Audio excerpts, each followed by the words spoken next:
जय श्री राम, जय श्री कृष्ण, जय जय गौ माता। श्री कृष्ण कन्हैया गौशाला बाला राजपुरा। हमारे कर्म ही हमें दंड देते हैं, हमारे कर्म ही हमारा भाग्य तय करते हैं, हमारे कर्म ही हमारी आगे की नियति तय करते हैं कि हम करते क्या हैं। हमारे कर्म ही हमें जहर खा के फांसी पे लटक के मरने को प्रेरित करते हैं। हमारे कर्म ही हमें सुख देते हैं, हमारे कर्म ही हमारी मृत्यु है, हमारे कर्म ही हमारे मोक्ष है। अपने कर्मों को जरा सोच समझ के करिएगा। जय गौ माता। भगवान की किसी से पर्सनल कोई दुश्मनी नहीं है और किसी के सगे नहीं है। कहते हैं भगवान ने ये किया, भगवान कुछ नहीं करता। अपने साथ जो अच्छा होता है वो अपने ही कर्म होते हैं, अपने साथ जो बुरा होता है वो भी अपने ही कर्म होते हैं।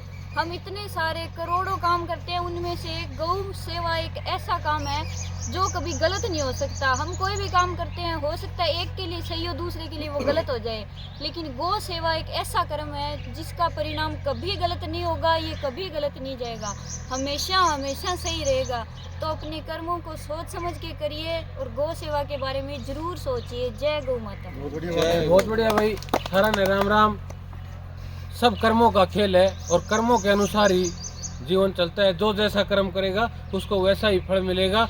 तो आज फिर अपने शुरुआत करते हैं। काफ़ी लेट हो गए, आज बड़ी खुशी है वास्तव में, क्योंकि टीम भी आज पुरानी लय में आ गई थी, लेकिन अभी लेट होने के कारण कुछ साथी गए और बच्चे साथ हैं, माता बहन बेटी और बुजुर्गों का आशीर्वाद जब मिल जाता है तो ये मानो कि सब कुछ आ जाता है। तो आज बुजुर्गों का भी आशीर्वाद है। तो अपने आज सेवा में चलते हैं। एक सेवा ये है भाई, 500 रुपये की सेवा, वही लगातार हर दिन यही की सेवा चलती है राजधानी से। आज फिर दिल्ली से सेवा आई है भाई 500 रुपये की। हमारा जो छोटे भाई है राजेश जी सुथार और सावण जी चहल। राजेश जी सुथार जो राजपुरा से हैं, सावण जी चहल जो चौरावाड़ी मुजफ्फरनगर यूपी से हैं। आज फिर 500 रुपये की सेवा भेजी है भाई।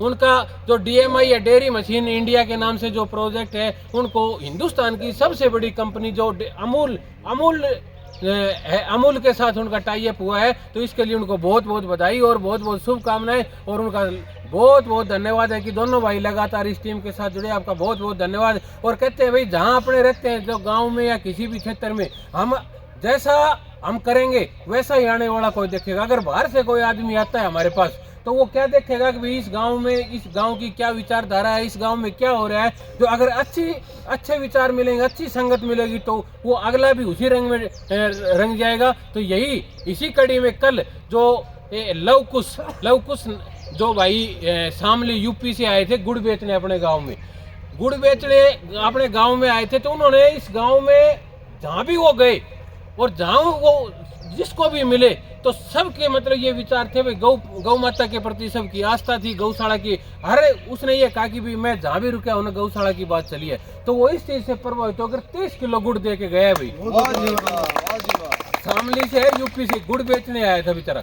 और उसने इस गांव में देखा कि यार इस गांव का तो माहौल गौशाला के प्रति बहुत ही अच्छा है। तो वो मजदूर आदमी है लेकिन वो अपने आप को वो कह रहा था कि यार मैं जहाँ भी कहीं भी गए ये बात चली भाई हमारे गांव में गौशाला में ऐसे ऐसे, तो मैं रोक नहीं पाया। 30 किलो गुड़ की सेवा दी है, कितनी अच्छी बात है। तो मैं यही कह रहा हूँ कि भाई जैसा माहौल देखेगा अगला, जैसी संगत होगी अगला वैसे व्यवहार करेगा। बाहर आने वाले का यही होता है। तो लवकुश जी आपका बहुत बहुत धन्यवाद कि आपने भी भाई इतना हमारा मान सम्मान किया और मान रखा। आपका भी बहुत बहुत धन्यवाद। और भाई ऊपर वाले की मेहरबानी है।